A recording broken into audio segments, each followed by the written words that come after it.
evening and welcome to The Tip here at agendatruth.com, where the truth is our only agenda. As we're shooting this episode, we would like to send our thoughts and our prayers out to everyone that's on the East Coast right now as this Hurricane Sandy is coming down. We're going to pray for you, and I want everyone to be safe. Listen to the weather alerts. Adhere, please, to the warnings to evacuate or to stay indoors, and protect yourself and protect your families, okay? And I'm going to tell you that all of us here at agendatruth.com, we've kind of been brainstorming today on putting together some projects for you and us to all be part of the solution to try to get some needed supplies and things up to those people up at the East Coast. So stay tuned. Check in with us at our Facebook at www.facebook.com/agendatruth. For some updates there. And also you can always go to agendatruth.com and follow our updates in that area on what we're going to be planning on doing, okay? We've got some interesting story here for you that I think you need to know about. The Supreme Court of the United States has a very important decision coming up this current term. I know exactly what you're thinking. They already decided on Obamacare. What else can be as important as that, right? Well, this decision could be as important as that landmark case, believe it or not. The upcoming decision may require police forces all over the country to expand their force requirement. They will have to draw forces off of drug enforcement, or robbery detectives will have to reform their priorities. And a whole new undercover unit is going to have to be created and developed. Yes, my friends, I can tell you right now, the lawn and garage sale unit is coming to a town near you. That's right. To ensure that the U.S. protects the rights of foreign copyrights and property, police will have to investigate personal sales. Now, just think about the briefing rooms right now for this special police unit. Okay, let's settle down, boys. It's how the unit sergeant is going to start the daily briefing. All right, guys, I've just finished going through the current newspaper ads for yard sales and garage sales. We have 3 garage sales on 6th Street. So that should be an easy morning for us. Then we have a repeat offender on Maple Street. Be on alert for this one. They always hide the goods under the big table in the middle of the sale, okay? Take note. Then finally, we have a little girl advertising her crying doll for $5. Let's make sure that we get to her now while she's young. Put the fear of the law in her, so in 18 years, she won't be selling her Toyota. All right, let's go to work. Remember, if it isn't sellable, unless we say it's sellable, hit the payment. Well, I can see that now, right? That's a crazy, just nuts, like what the heck's going on? Maybe that is a little over the top, but isn't that what we have said in the past with many other unintended consequences of court decisions? I think we can all think of many laws and decisions based on those laws that impact our daily lives. The most classic example in American history is the 9th and 10th Amendments to the Constitution. These 2 amendments were added to the Bill of Rights by the first Congress as a catch-all for protecting the rights of the states and citizens. Yet, since they were written to be flexible enough to protect rights, specifically not stated in the Bill of Rights, reasonable and not so reasonable justices have concluded that they are too open to interpretation, and therefore they rarely, if ever, use these amendments as a principal reason to strike down a law. So, what are we talking about here? It is the court case of Kursang versus John Wiley and Sons. This court case revolves around a young man from Asia, Kursang, coming to the U.S. to study math in college. While he was here, he had his relatives send him textbooks that were bought in Asia, and he sold them on the internet on sites like eBay. The problem for Wiley and Sons was that they held the copyright on these textbooks in the U.S. and felt it was disrupting their sales. It should be pointed out that the amount of money being talked about is in the tens of thousands of dollars. So the Second Circuit Court of Appeals of the U.S., encompassing New York and part of the Northeast, the part that's all being blasted by Hurricane Sandy right now, heard the appeal and found that a U.S. law called the first sale doctrine does not apply to foreign-made items of protected property. The first sale doctrine allows anyone to sell items they have legally bought and owned to anyone profiting and keeping all the proceeds to themselves. This is because they have already paid their money to the first owner, manufacturer, or copyright owner, etc. So the entity that sold it first to the private citizen has made their money on the item. Seems pretty straightforward, if you ask me. You buy something from the original maker of a product or item, and now you own it outright. Do with it as you please, right? You want to burn it in a book burning party? Go right ahead. If you want to destroy your car with a sledgehammer, as long as you own it, hammer away. You want to sell the item at a garage sale, eBay auction, or donate to charity, it is yours.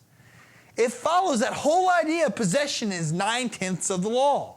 Well, our elected leaders, for whatever reason, and to be honest, these are the elected leaders of only 47 states, as even Arizona was not a state at the point when the law was passed.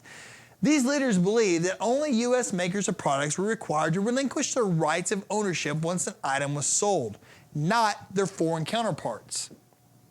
It might have been for treaty reasons or to protect the treaty, but this law made it possible that only a portion of the property that you bought with your money is yours to control as you please. I don't know.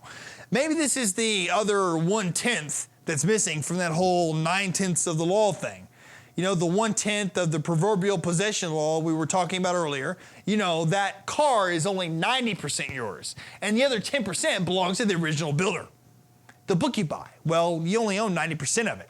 It might be all of the book except maybe the last chapter, so you'll never know who killed whom with a knife in the study, right? This might be an interesting diet technique as well. You can only eat 90% of the meal you bought. They might have something here, you know? Maybe if I go to the restaurant and I order a meal, well, technically since the chef made it or the restaurant made it, they own 1/10 of it, so therefore I'm gonna eat less. Hey, Paul, from now on, when you eat out, you're not allowed to clean your plate. You don't own that entire meal, okay? 1/10 of that meal belongs to someone else. Well, that sounds fair. Just thought you should know. Just an outside thought here. If we only own a portion of an object, does that imply that we should pay less sales tax for it, as it is not truly ours? Still not worth the trade-off though, huh? So what is the real meaning of this new potential impact of this decision on this law? The end result is that you are going to be regulated on how you treat your own property. Wow, really? We're gonna be regulated on our own property. Let me think about something. You see how evil the freaking government is? The government never allows you to own your property. When you go and buy a home and you buy some land, and let's say you finally work your hind end off for 10, 15, 20, 30 years, and you pay your house off, what happens if you don't pay your property taxes on that? At some point, the government's gonna come in and take it. They'll kick you out of your house that you bought and paid for and sell it at a tax auction. Let me tell you how else the government is, how evil they are. The government is going to tax you on all the money you make for your entire life. They're gonna make you pay taxes, sales taxes, property taxes, all kinds of taxes on the stuff you buy for your whole life. And that's not enough. This is how much of a slave we are to the government. Then the government, now even after you die, even after you have paid tax on all your money, you've paid taxes on all your possessions your whole life, even after you die, they are still going to tax you. It's called the inheritance tax. They're gonna tax what you have already paid taxes on and left to your children, and it's gonna make them pay taxes on it. That's how much, what it is picture this, a giant slave owner. How can we get our slaves to pay us? We're gonna make you pay, and we're gonna make you continue to pay. Well, I'm gonna retire, so I'm not gonna be buying anything. Well, we're gonna make you continue to pay property taxes, or we're gonna kick you out of your house, Grandma, okay? And then we're the government, we're gonna even make you pay us taxes even after you are dead. Wow. This is your property. You bought it, you paid for it. And now, moving forward, if the Supreme Court rules in favor of this law, you may not be able to sell it. Basically, this law will require all of us to become hoarders. You see that show? You see that show Hoarders, where the people got this stuff piled up in their house? Yeah, let's say you get tired of that foreign car, your TV, your microwave, etc. Well, you have to keep it. No selling it here, because you aren't paying any portion of that money to the original builder. Maybe though, just, thinking here, it could be the newest idea to get the jobs market going. Think about it. We're all gonna have to store a lot more stuff. We're gonna have to build more storage places to keep it all. I got an idea on how we can all become multimillionaires. Right now, if this passes, you better invest stock in storage buildings. There you go. The average person has multiple TVs in their lifetime. We could easily have stored upwards of 30 to 40 TVs without selling them. Add in the car that you just bought, well, put it up on the front lawn. Well, we kind of do that here in Kentucky sometimes. And it's now going to be a lawn ornament once you get the use out of it.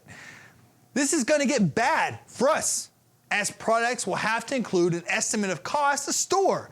Just like the energy savings data on new appliances says, hey, if you buy this appliance, you're going to be saving this much money in energy costs per year. Now it's going to have to say, if you buy this product, you're now going to have to spend this much money on storage cost. You can see how this will be a boom for the storage industries, right? You're probably thinking, well, it only applies to foreign-made items. And yes, that is what the current law states. But we all know how Washington works. They love improving our lives. And let's talk about foreign items, right? How many items walk through your household? How many items do you have this is made in the USA? I guarantee you, you already know the answer. I'm not even going to give you a guarantee. You know the answer to that question. Now, through these improvements that the government is going to do, what do they end up usually doing? They end up over-regulating our lives. Do you live in a state that requires you to wear a seatbelt in a car? That is the government telling you how to do something. Are you limited on what you can eat or drink, such as those in New York? You can no longer get the big gulp drink. That's illegal now, right? That is the government telling you what to do and what you can do. Have you been told that you need to live a certain way or what you can do with your own property? That is the government telling you, regulating you, and how you live. If the government can do all of this, what makes you think it is such a large jump for them not to regulate how or if you can sell your own property? You might have to get a permit, not just to hold a garage sale, but a permit to sell each item. You might have to pay a sales tax for these items. Not an original sales tax, but a resale tax. You want to sell anything that is yours, you're going to have to pay to do so. Online auction listings, you are now going to need a resale permit there. Is that what we have property laws for? On the bright side, maybe we will finally make a dent in that deficit, right? One garage sale at a time. Yes, we're going to... Little Susie, who's selling her toys when she was 5 years old, is really going to bring down our deficit from all the permit taxes and resale taxes that we're going to make, right? The question about the property rights is a valid question, though. We have to have protection of intellectual ideas and concepts. Plagiarism is the modern age. In the modern age is where everyone having access to the internet is a major problem for writers. Just remember, the New York Times itself had a plagiarism problem where it had to fire some reporters. Any author who writes a book needs to benefit from their work. They wrote it. They should profit from it. The same needs to be said of items that are designed with intellectual ideas and concepts. Apple computers, they have a right to profit from their systems. Tom Hanks, he has a right to profit from his movies. Stephen King, he needs to, live off of his great talent. The same holds true for a writer over in China writing of his time with Mao or how he dodged a bullet or how to make $1 million in the new Chinese market. They have a right to benefit from their work, but should it not be like here that once it is sold to you, you own all rights to the item? As such, there needs to be a crackdown on selling unlicensed property. You try to rebroadcast this episode without permission, and you're going to be in trouble, right? You try to sell the newest Hanks movie, and you're stealing money from him. This is the truth about property rights. But rights have to pass on to the owners too. This is where the Constitution comes back into the conversation, how the subject is linked with the Wiley case. With the exception of a few clauses, the Constitution is silent on property. Most property rights in it deal with the ownership of slaves. Yet, throughout the Constitution, there's an understanding that property rights are a driving force behind one of the main concepts of the document. The First Amendment is the right of expression, which is the context of a thought, property. You are guaranteed a jury trial. Well, you were guaranteed a jury trial until President Barack Obama and Governor Mitt Romney, who agrees with it, signed off on the NDAA that allows for the indefinite detention of U.S. citizens without trial or charge. So scratch that, right? The much ignored 9th and 10th reserved rights, not delineated nor specifically dictated to the government to be retained by the people. Surely this includes property ownership of items. So the question of the case before the Supreme Court and the Second Circuit Court of Appeals is one of what is the balance of the rights between the two parties and how to judiciously merit out a proper verdict. When do property rights transfer from one to another? Should it not be when money is exchanged for a good or goods? Is that not the whole concept behind the possession is 9/10 of the law idea? Laws are meant to be concrete in interpretation. That is the only functional way they can work. If a concept of ownership is so open to interpretation, it can easily lead to a downfall in rights. Think about it this way. When is murder murder? Murder is defined as the purposeful intent of taking another's life. It is clear cut. It has to be. Otherwise, it would be too open to various defenses that would allow one to get away with murder. The solid concept of the law goes back to the beginning of history. I think it's Hammurabi's. Hammurabi's? Paul, how do you say that? Hammurabi's, I believe. Hammurabi's. Thank you, Paul. Paul is one of our new people here who is helping me with my interpretation of hard words. Hammurabi's law. The first to be codified. The first to be codified in written form.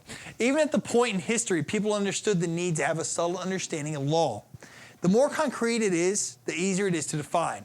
I think Hammurabi would be easily understood paying money for something and owning it outright. In other words, you bought it, you own it. Do with it as you please. When it comes to the property ownership and the rights that come with ownership, should it be clear and cut? You own, do with it as you will. Hold it, sell it, destroy it. It is all up to you as the owner. That should be the standard. However, the courts may not see it as that clear cut. You may only have limited rights to do with your property as you like. In the words of a Russian comedian, America, what a country. Woo! Oh, and if you happen to live in the Second Circuit Court of Appeals jurisdiction, remember this until the Supreme Court rules. You are now governed by this decision.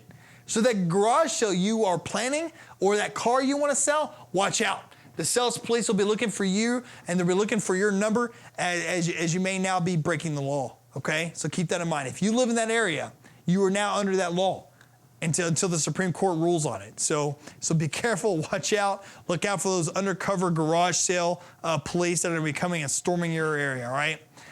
Listen, thank you for tuning in tonight. Wanted to bring this to your attention. It's very real. If you can, contact your congressman, contact your senator, contact whoever you can. Let them know to voice out, to speak out, to bring this Supreme Court ruling to the attention of the American people. We cannot allow, if we don't have property rights, people, we don't have anything. If we don't have property rights, we might as well just bring down the American flag and throw up the hammer and sickle and say, welcome communism. Thank you Stalin. Thank you Lenin. Thank you Mao Zedong. Thank you Barack Obama, right? If we don't have property rights, we don't have anything. We are no longer America if we no longer have that. So good night, America. We'll see you next week. And for those of you on the East Coast, Godspeed. God bless, and we'll keep you in our prayers. And we'll see y'all next Tuesday. Tune in to agendatruth.com or visit our facebook.com/agendatruth for updates on the relief efforts that we're going to be trying to coordinate to send some relief to those affected by the storm. Okay? Good night. Thank you, America.